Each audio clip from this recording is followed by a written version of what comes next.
एक बार चरमपुर गांव में एक ही समय पर 5 लोगों की मौत हो जाती है और वो सभी यमलोक में पहुंच जाते हैं। लेकिन यमलोक की दशा देखकर वो सभी डर जाते हैं। यमराज सोने से बने सिंहासन पर बैठे हैं और उनके बगल में महाराज चित्रगुप्त बैठे हुए हैं, जो सभी प्राणियों का लेखा जोखा अपने पास समेट कर रखते हैं। वहाँ यमदूत प्राणियों को आगे धकेल रहे हैं। कुछ इंसान जोर जोर से रो रहे हैं तो कुछ बहुत खुश हैं। स्वर्ग के दरवाजे से रोशनी दिखाई पड़ रही है तो वहीं नर्क के दरवाजे से धधकती हुई आग की ज्वालाएं। इस भयानक दृश्य को देखकर वो पांचों एक दूसरे से बात करने लगते हैं और अपने अपने पाप के बारे में चर्चा करने लगे। उन 5 में से 4 लोगों ने बहुत से पाप किए होते हैं और उन सभी को ये पता होता है कि उन चारों का तो नर्क जाना तय है। उन चारों में एक चोर, दूसरी वैश्य, तीसरा विद्वान पंडित, चौथा एक राजा का सैनिक और 5वां एक धनवान किसान होता है। वो पांचों अपने कर्म फलों को भुगतने के लिए तैयार होते हैं। धीरे धीरे सभी पाप और पुण्य आत्माएं आगे चल रही होती हैं। पहले चोर कहता है, भाई मैं तो पक्का नर्क में ही जाऊंगा, क्योंकि मैंने कई बार चोरी की है,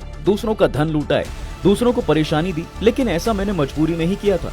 मैं चोरी करके अपने परिवार का पेट पालता था, क्योंकि मुझे किसी ने काम नहीं दिया था। यमराज मुझे कौन सा दंड देंगे? उसके बाद उस वैश्य ने कहा, भाई तुम सब में से सबसे बड़ी पापिन तो मैं हूँ। जो स्त्री कई पुरुषों के साथ संबंध बनाती है उसे नर्क में ही डाला जाता है। मैं सच कहती हूँ, मैंने ये पाप जानबूझकर नहीं किया। जब मैं छोटी थी तभी एक बुरे इंसान ने मुझे बेच दिया और जबरदस्ती मुझे वैश्य बना दिया। मैंने ना चाहते हुए भी कई पुरुषों से संबंध बनाए हैं। मेरे पाप से पता चलता है कि मैं भी पक्का नर्क में ही जाऊंगी। फिर वो सैनिक बोलने लगता है, भाई मैंने बहुत बड़े पाप किए हैं। मैं राजा का सिपाही था, इसलिए मैं लोगों पर जबरदस्ती करता था। मैंने ना जाने कितनों के प्राण लिए, ना जाने कितने मासूम लोगों का दिल दुखाया। यमराज मुझे कभी क्षमा नहीं करेंगे और मैं निश्चित ही नर्क में जाऊंगा। हमारा राजा जो कहता था उसका पालन हमें करना पड़ता था। राजा के विरुद्ध कौन जा सकता था? उसके बाद वो विद्वान पंडित बोलता है, भाई तुम लोगों ने जो ये पाप किए हैं वो जाने अनजाने में किए हैं, लेकिन मैं तो विद्वान था। मैं सही गलत जानता था, मुझे सच और झूठ का ज्ञान था, लेकिन फिर भी मैंने धन के लालच में ये पाप किए हैं। शास्त्र कहते हैं कि जो सब कुछ जानकर पाप करता है वो तो पक्का नर्क में गिरता है। मेरे घर के हालात अत्यंत खराब थे, जिस वजह से मैंने घर की गरीबी को दूर करने के लिए पैसे जोड़े थे। उन चारों की बात सुनकर वो धनी किसान हंस पड़ा और बोला, तुम चारों तो इतने बड़े पापी हो कि तुम लोगों को नर्क में जाना ही पड़ेगा। तुम लोगों ने बहुत से पाप किए हैं और इसलिए यमराज तुम लोगों को कभी माफ नहीं करेंगे।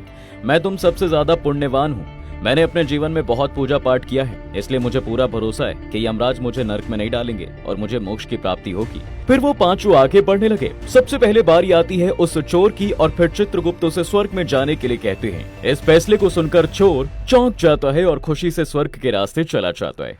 दूसरी बारी आती है वैश्य की। चित्रगुप्त महाराज उसे भी स्वर्ग में जाने के लिए कहते हैं। इस फैसले से वो भी सोच में पड़ जाती है और उसे यमराज के फैसले पर भरोसा नहीं होता। फिर खुश होकर स्वर्ग के रास्ते पर निकल जाती है। तीसरा नंबर आता है उस सिपाही का।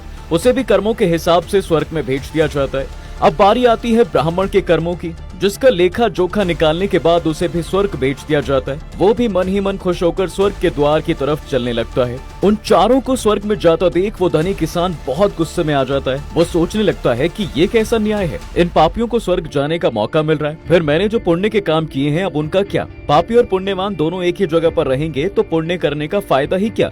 जिसके बाद उस धनवान किसान को यमदूत जोर से धकेल देते हैं और कहते हैं, अरे पापी जल्दी चल, तुझे नर्क में डाला जाएगा। ये सुनकर वो डर से कांपने लगता है और कहने लगता है, मैं तो स्वर्ग जाऊंगा, मैंने कोई पाप नहीं किया। चित्रगुप्त उसे कहते हैं, अरे दुष्ट, तूने तो बहुत बड़ा पाप किया है, तू तो नर्क में जाने के ही योग्य है। इतना सुनते ही वो किसान थर थर कांपने लगता है और कहता है, धर्मराज ये अन्याय है। मैंने तो जीवन में कोई पाप नहीं किया, बल्कि पुण्य ही किए हैं।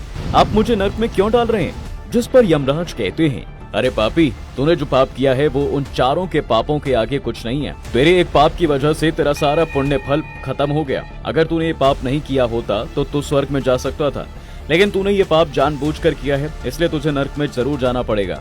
याद कर, तूने उस विधवा नारी पर आरोप लगाया था कि उसने तेरे घर पर चोरी की है। तूने उसे व्यभिचारिणी और वैश्य कहकर उसके चरित्र को तार तार किया था, और जिसके बाद राजा ने तेरी बात को सच मान लिया और उसे मृत्यु दंड दे दिया था। तेरी वजह से उस बेचारी को बिना गलती के सूली चढ़ाई गई। तेरे झूठ की वजह से उसकी मौत हुई। ये तो सबसे बड़ा पाप है। इस वजह से तुझे नर्क में भेजा जा रहा है। जिसके बाद वो किसान रोता हुआ नर्क के दरवाजे की तरफ चला जाता है।